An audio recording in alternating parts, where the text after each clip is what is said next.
ومن آياته أن خلق لكم من أنفسكم أزواجا لتسكنوا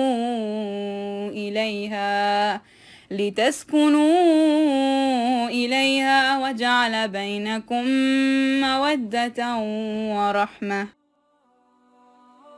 اعوذ باللہ من الشیطان الرجیم، بسم اللہ الرحمن الرحیم، رب اشرح لی صدری ویسر لی امری واحلل عقدۃ من لسانی یفقہوا قولی۔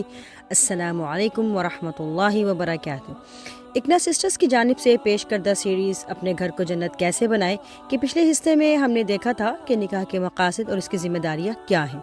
آج انشاءاللہ ہم بات کریں گے کہ نکاح کے موقع پر انتخاب کیا ہونا چاہیے۔ ایک صالح شوہر اپنے رب کے آگے گڑ گڑا کر دعا مانگتا ہے اور عرض کرتا ہے، اے میرے رب، میری ہڈیاں تک گھل گئی ہیں اور سر بڑھاپے کی سفیدی سے بھرا پڑا ہے۔ اے میرے رب، میں تجھ سے دعا مانگ کر کبھی محروم و نامراد نہیں رہا۔ مجھے اپنے پیچھے اپنے بھائی بندوں سے برائی کا خوف ہے اور میری بیوی بانجھ ہے۔ تو مجھے اپنے فضل خاص سے وارث عطا کر جو میری میراث پائے اور آل یعقوب کی بھی، اور میرے رب اس کو اپنا پسندیدہ بندہ بنا۔ آپ یقیناً جان چکے ہوں گے کہ یہ شوہر کون ہے۔ یہ حضرت زکریہ علیہ السلام ہے جو اپنے رب کے آگے سورہ مریم کی آیت 4 اور 5 میں فریاد کر رہے ہیں۔ حضرت زکریہ علیہ السلام دن رات یہ دیکھ کر کڑتے تھے کہ خاندان میں نئے نسل کے نوجوان برائی کی طرف لپک رہے ہیں اور کوئی ایسا نظر نہیں آتا جو ان کے بعد دین کی حفاظت اور ذمہ داریوں کو سنبھال سکے۔ ان کی پریشانی یہ نہیں تھی کہ میرے بعد میرا نام باقی رکھنے کے لیے وارث ملے یا کوئی ان کی دولت اور جائیداد سنبھالنے والا بنے۔ اولاد کی آرزو اس لیے تھی کہ جب وہ دنیا سے رخصت ہوں تو اس اطمینان کے ساتھ کہ ان کے بعد دین کو باقی رکھنے والا اور پھیلانے والا موجود ہو۔ ہمیں بھی اپنا جائزہ لینا چاہیے کہ ہم اپنی اولاد کو کس جانشینی کے لیے تیار کر رہے ہیں۔ ہم بات کر رہے ہیں نسلوں کی تیاری کی۔ اس سلسلے میں ایک بہت نازک ذمہ داری اور اولاد کا انتہائی اہم حق یہ ہے کہ ان کی شادی کے فیصلے میں مدد اور رہنمائی کی جائے، کیونکہ یہ فیصلہ اصل میں نسلوں کی تیاری کا فیصلہ ہے۔ زکریا علیہ السلام کی اسوہ میں اگلی نسلوں کی فکر نظر آتی ہے۔ ہم جس دور میں رہ رہے ہیں اس میں مسلمان گھرانوں کو مختلف چیلنجز کا سامنا ہے۔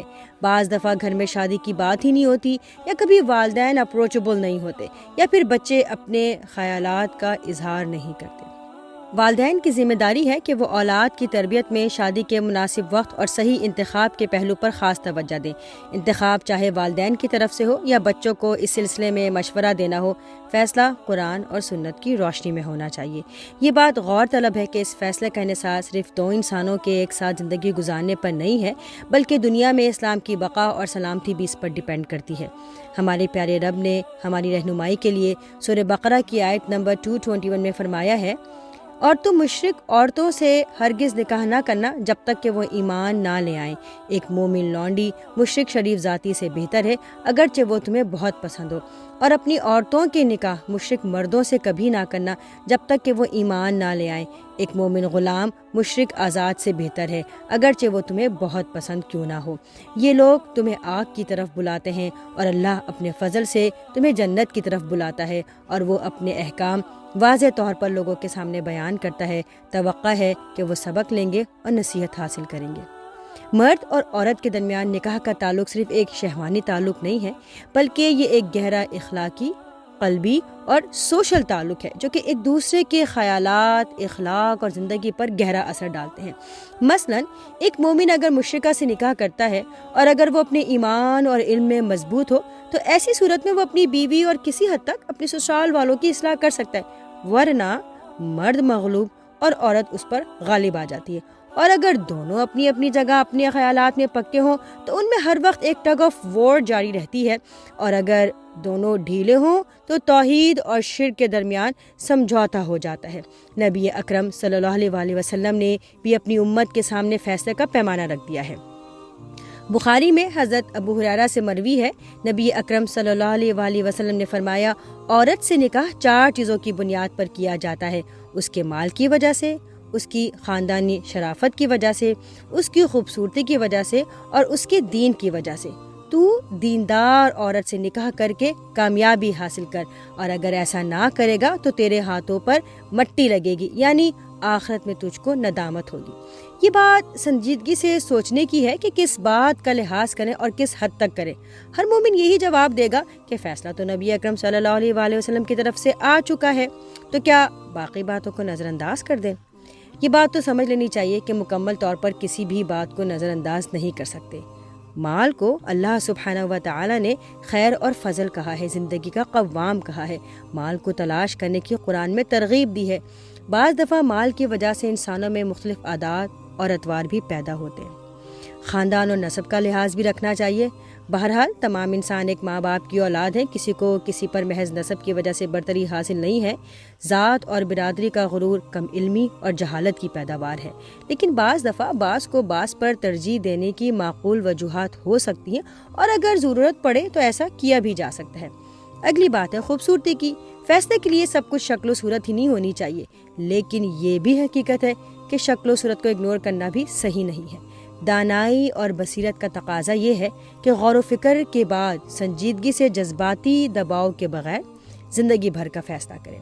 یہ بھی خیال رکھنا چاہیے کہ خاندان کے قابل اعتماد افراد کا مشورہ بھی اس فیصلے میں ضرور شامل ہو، ان کا تعاون ضرور حاصل کریں، کیونکہ اس فیصلے کے اثرات خاندان کے باقی افراد اور معاملات پر پڑتے ہیں۔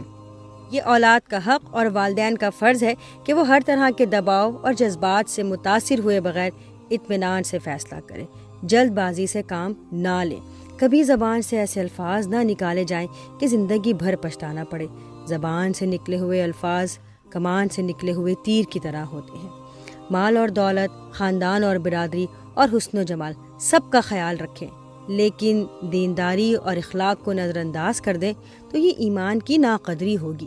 یہ دیکھیں کہ خاندان کا اللہ اور رسول سے کیا تعلق ہے، اسلامک ویلیوز کا کتنا احترام کیا جاتا ہے، فرائض کا احساس کس حد تک ہے۔